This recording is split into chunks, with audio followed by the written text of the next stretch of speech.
আপনি কি জানেন যে প্রেগন্যান্সির আগে কিছু প্রস্তুতি নিলে শিশুর জন্মগত ত্রুটি হওয়ার সম্ভাবনা কমে, জন্মের পরে রোগশোক হওয়ার সম্ভাবনা কমে। কিন্তু আসলে এইসব তথ্য না জানার কারণে আমরা অনেকেই যথাযথ প্রস্তুতিগুলো নেই না। আমি এই ভিডিওতে আলোচনা করব গর্ভধারণের আগে কি কি প্রস্তুতি নেওয়া দরকার, মোট 9টা বিষয় খুব সহজভাবে তুলে ধরবো। প্রথম যে বিষয়টি নিয়ে আলোচনা করব সেটা হলো আয়রন ফলিক অ্যাসিড ট্যাবলেট। গর্ভাবস্থায় মায়ের শরীরে পর্যাপ্ত পরিমাণে আয়রন এবং ফলিক অ্যাসিড থাকা খুবই জরুরি।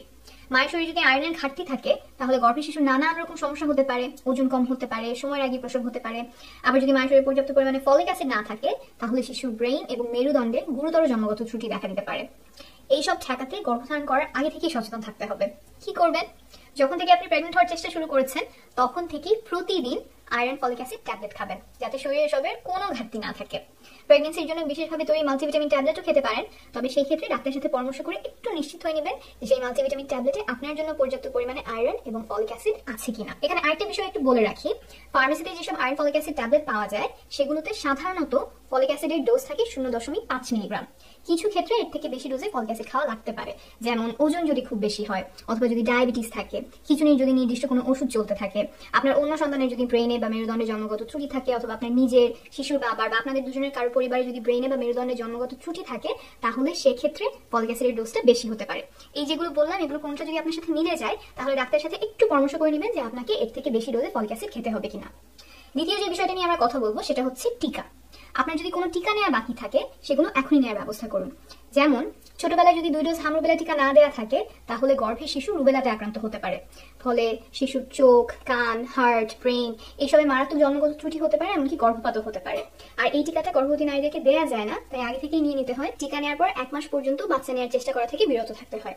আপনি যদি নিশ্চিত না হতে পারেন যে ছোটবেলায় এই টিকা আপনাকে দেওয়া হয়েছিল কিনা তাহলে ডাক্তারের সাথে কথা বলে নেবেন, উনি রক্ত পরীক্ষা করে বুঝতে পারবেন যে আপনাকে আগে এই টিকা দেওয়া হয়েছিল কিনা। তারপর অনেকে টিটেনাসের টিকাটা দেওয়া থাকে না, আপনারা যদি এমন হয় তাহলে ডাক্তারের সাথে কথা বলে নেবেন। এই টিকাটা অবশ্য গর্ভাবস্থায় নেওয়া যায়।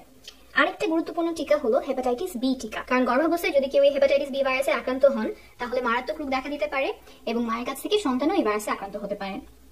যাদের জন্য বাংলাদেশে 2003 সালের আগে হয়েছিল তারা ছোটবেলায় খুব সম্ভবত এই টিকাটা পাননি, কারণ 2003 সাল থেকে দেশে শিশুদের এই টিকা দেওয়া শুরু হয়। আমি নিজেও ছোটবেলায় হেপাটাইটিস বি টিকা পাইনি, বড় হয়ে দিয়েছি। মোট 3 ডোজের টিকা দেওয়া হয়। বুঝতে পারছেন যে পুরো কোর্স কমপ্লিট হতে বেশ সময় লেগে যায়, কয়েক মাস সময় লাগে। তাই এই টিকাটা যদি আপনার না দেওয়া থাকে তাহলে এখনই নেওয়ার ব্যবস্থা করুন। গর্ভবতী অবস্থায় এই টিকাটা নেওয়া যায়, আর টিকা দেওয়ার আগে একটা রক্ত পরীক্ষা করে দেখা হয় যে আপনি এই ভাইরাসে আক্রান্ত হয়েছিলেন কিনা। 3 নম্বর যে বিষয়টা নিয়ে আমরা কথা বলবো সেটা হলো ক্যাফিন। গর্ভবতী অবস্থায় ক্যাফিন খাওয়া শিশুর জন্য খুবই ক্ষতিকর। অনেকগুলো গবেষণায় দেখা গেছে যে গর্ভবতী মা যদি ক্যাফিনযুক্ত খাবার পানীয় খায় তার সাথে শিশুর ওজন কম হওয়া, মিসক্যারেজ বা গর্ভপাত হওয়া, এমনকি মৃত সন্তান প্রসব হওয়ারও সম্পর্ক আছে। তাই প্রেগন্যান্সিতে খুব সতর্কতার সাথে ক্যাফিন আছে এমন খাবার ও পানীয় এড়িয়ে চলবেন। কোন কোন খাবার বা পানীয়তে ক্যাফিন থাকে? চা, কফি, সফট ড্রিঙ্কস যেমন Coke, Pepsi, Mountain Dew, energy drinks, chocolate এইসবে ক্যাফিন থাকে। তাই গর্ভাবস্থায় এগুলো এড়িয়ে চলবেন। হুট করে আসলে এসব খাওয়া কমিয়ে দেওয়া অনেকের জন্যই কষ্টকর হয়, তাই এগুলো যদি আপনার খাওয়ার অভ্যাস থাকে তাহলে এখন থেকেই কমানো শুরু করুন।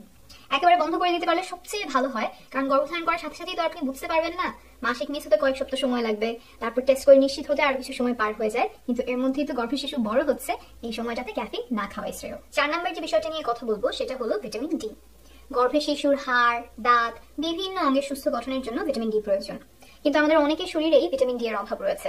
2011 সালে একটা জাতীয় জরিপে দেখা যায় যে বাংলাদেশে প্রতি 4 জনে 1 জন নারীর ভিটামিন ডি এর ঘাটতি আছে। আসলে শুধু খাবার থেকে ভিটামিন ডি এর অভাব পূরণ করা খুব মুশকিল। সাধারণত আমরা যখন রোদে যাই তখন রোদ থেকে শরীর ভিটামিন ডি তৈরি করে নেয়, কিন্তু অনেকেরই রোদে যাওয়া হয় না বা রোদে গেলেও শরীর প্রায় সবটুকু কাপড় দিয়ে ঢাকা থাকতে পারে। এইসব কারণে অনেক নারীর ভিটামিন ডি এর ঘাটতি থাকে। আপনারা ভিটামিন ডি এর ঘাটতি আছে কিনা সেটা একজন চিকিৎসকের সাথে পরামর্শ করে জেনে নিতে পারেন।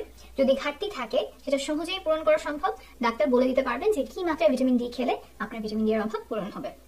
5 নম্বর বিষয় চলে আসি ওজন। আপনার ওজন যদি স্বাভাবিকের চেয়ে বেশি হয় তাহলে প্রেগন্যান্সির সময় নানান রকম রোগ দেখা দিতে পারে, যেমন হাই ব্লাড প্রেশার, প্রিএক্লাম্পসিয়া, ডায়াবেটিস। আবার প্রসবের সময় বাচ্চার কাঁধ আটকে যেতে পারে, প্রসবের পরে অনেক রক্তপাত হতে পারে, নর্মাল না হয়ে সিজার অপারেশন করা লাগতে পারে। ওজন যদি স্বাভাবিক থাকে তাহলেও এই সমস্যাগুলো দেখা দিতে পারে, কিন্তু ওজন বেশি হলে এগুলোর সম্ভাবনা কয়েক গুণ বেড়ে যায়। আবার ওজন যদি স্বাভাবিকের চেয়ে কম হয় সেই ক্ষেত্রেও কিছু সমস্যা দেখা দিতে পারে, যেমন সময়ের আগেই শিশু প্রসব হতে পারে, জন্মের সময় শিশুর ওজন কম হতে পারে। তাই আসলে গর্ভধারণের আগে মায়ের স্বাভাবিক ওজন থাকা খুব গুরুত্বপূর্ণ, কমও না আবার বেশিও না। যখন আপনি সন্তানের পরিকল্পনা করছেন তখন আপনার ওজনটা একটু মেপে দেখেন। যদি ওজন স্বাভাবিকের চেয়ে কম হয় বা বেশি হয় তাহলে সেই অনুযায়ী পদক্ষেপ নেবেন। আরেকটা কথা মনে রাখবেন যে অতিরিক্ত ওজন নিয়ে গর্ভধারণ করলে ঝুঁকি বেশি হলেও গর্ভবতী অবস্থায় কোনোভাবেই ওজন কমানোর চেষ্টা করা যাবে না। এরপর 6 নম্বর বিষয়ে আসি, সেটা হলো স্বাস্থ্যকর খাবার।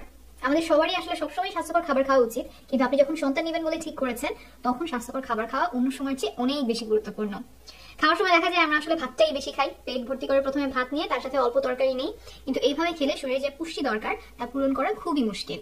তাহলে আপনি কি করতে পারেন, প্লেটে আপনি আগে ভাত না নিয়ে আগে বেশি করে সবজি নিয়ে নেবেন। চেষ্টা করবেন প্লেটের অর্ধেক শাকসবজি আর ফলমূল দিয়ে পূরণ করতে। খাওয়ার সময় অবশ্য আমরা সাধারণত প্লেটে ফল নিই না, খাওয়ার আগে বা পরে বা নাস্তায় আপনি যে ফল খাবেন সেটা একটু মনে মনে চিন্তা করবেন যে প্লেটে রাখলে সবজির সাথে ফল মিলে প্লেটের অর্ধেক ভরে যায় কিনা। তারপর প্লেটের 4 ভাগের 1 ভাগই নেবেন আমিষ জাতীয় খাবার, যেমন মাছ, মুরগির মাংস, ডাল, ডিম। আর প্লেটের বাকি অংশে অর্থাৎ 4 ভাগের 1 ভাগই নেবেন ভাত বা রুটি। আর সাদা চাল সাদা আটার পরিবর্তে চেষ্টা করবেন লাল চাল লাল আটা ব্যবহার করতে। অল্প ভাতের সাথে বেশি তরকারি খেতে চাইলে তরকারিতে একটু কম মশলা কম লবণ দিতে হয়। আপনি যখন এভাবে খাওয়া শুরু করবেন তখন আপনি আপনার মুখের স্বাদ অনুযায়ী রান্নাটা অ্যাডজাস্ট করে নিতে পারবেন।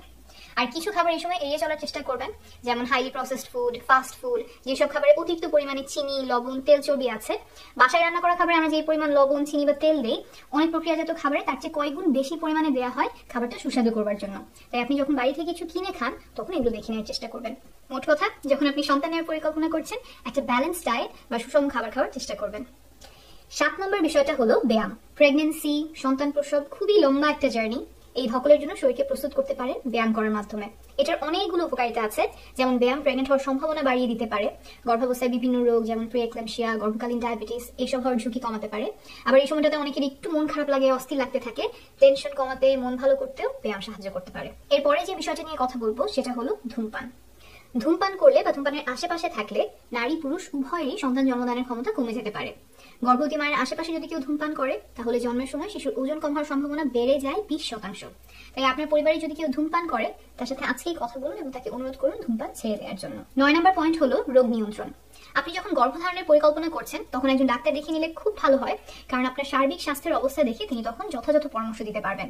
আপনার কোনো অসুস্থতা আছে কিনা, যেমন থাইরয়েড সমস্যা, উচ্চ রক্তচাপ, খিঁচুনি, ডায়াবেটিস যদি থেকে থাকে তাহলে সেগুলো কিভাবে নিয়ন্ত্রণে রাখা যায়, আপনি কোনো ওষুধ খাচ্ছেন কিনা, গর্ভধারণের আগে সেসব ওষুধে কোনো পরিবর্তন লাগবে কিনা, পরিবারে কার কি অসুখ আছে, আপনার যদি আগের প্রেগন্যান্সি থাকে এবং সেখানে যদি কোনো জটিলতা হয়ে থাকে তাহলে সেই আলোকে এইবার কোনো সতর্কতা অবলম্বন করা লাগবে কিনা, এইসব ব্যাপারে আপনার পরিস্থিতি অনুযায়ী ডাক্তার পরামর্শ দিতে পারবেন। কোনো কিছু নিয়ে যদি তিনি আলাপ না করেন বা কথার মধ্যে চলে না আসে, আপনার মনে প্রশ্ন থাকে, সেগুলো আপনি জিজ্ঞেস করতে পারবেন। আশা করি এই তথ্যগুলো আপনার কাজে আসবে। আপনার সুন্দর সুস্থ একটা প্রেগন্যান্সি কামনা করছি। আপনার জন্য অনেক শুভকামনা থাকলো।